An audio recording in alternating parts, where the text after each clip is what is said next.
భానుమేటలో నేను జర్నలిస్ట్గా వర్క్ చేస్తున్నాను. విజయవాడ నుంచి వచ్చాను. మరి ప్రశ్న రావణ్ గారిని అర్ధరాత్రి హైదరాబాద్లో పిఠాపురం పోలీసు వారు అరెస్ట్ చేసి పిఠాపురం పోలీస్ స్టేషన్కి తీసుకురావడం జరిగింది.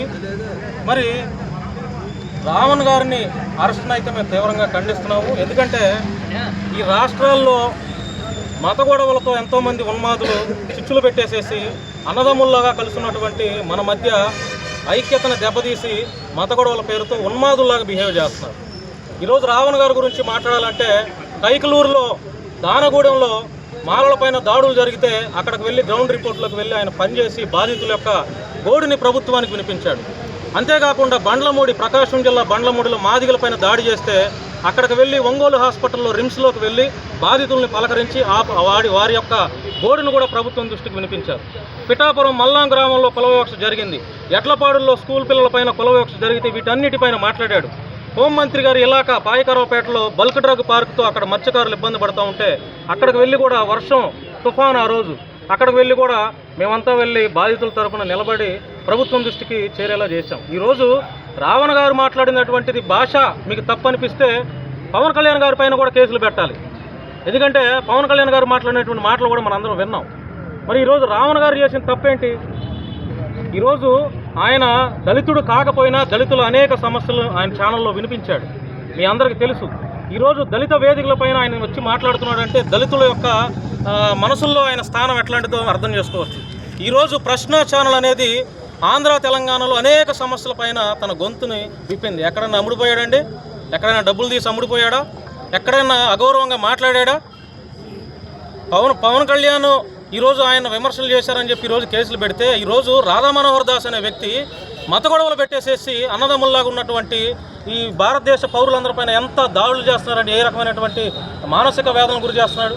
నిజంగా రావణ్ గారు మాట్లాడారండి ఏమని స్టేజ్ పై నుండి, ఈరోజు జై శ్రీరామ్ ఆ రాముడిని కనుక మనం ఏదన్నా కించపరిచి మాట్లాడితే హిందువుల మనోభావాలు దెబ్బతింటాయి.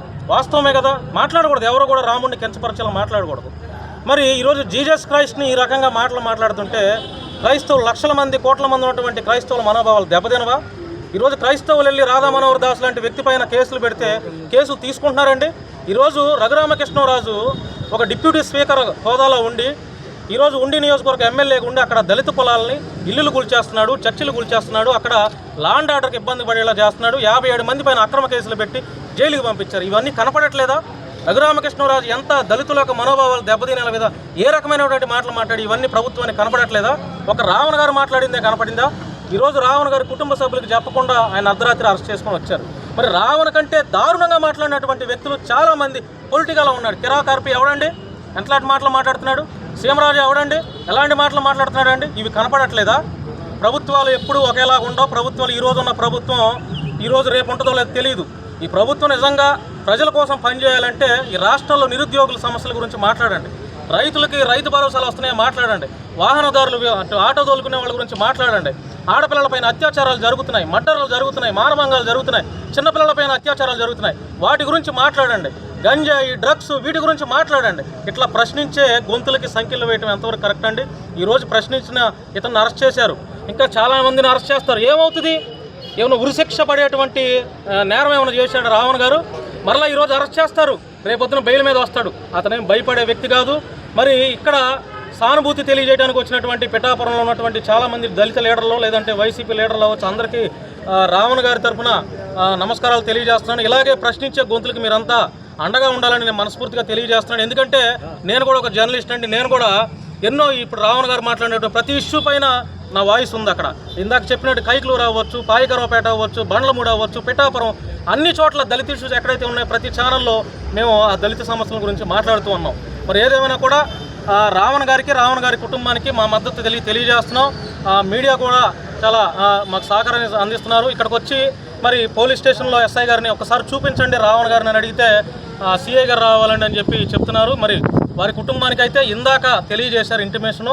మరి వారి కుటుంబం తరఫున వారి భార్యతో నేను మాట్లాడి ఒకసారి రావణ్ గారితో మాట్లాడి వారి కుటుంబానికి ధైర్యాన్ని ఇద్దామని చెప్పంటే మరి పోలీసు వారు అలౌ చేయట్లేదు. మరి ఏదేమైనా కూడా రాత్రి అరెస్ట్ చేశారు. మరి కోర్టు ముందు అయితే ప్రవేశపెడతారో లేదో కూడా తెలియదు. మరి ఇక్కడ రావణన్న ఇదే స్టేషన్లో ఉన్నారని చెప్పి మరి పోలీసు వారు అంటున్నారు. అక్కడే ఉన్నారు కదన్నా, ఇక్కడే ఉన్నారు. మరి కోర్టుకి ఎప్పుడు తీసుకెళ్తారో తెలియదు. దాన్ని బట్టి కూడా మిగతా విషయాలు మీడియా ద్వారా నేను తెలియజేస్తానండి. అందరికీ ధన్యవాదాలండి. Thank you.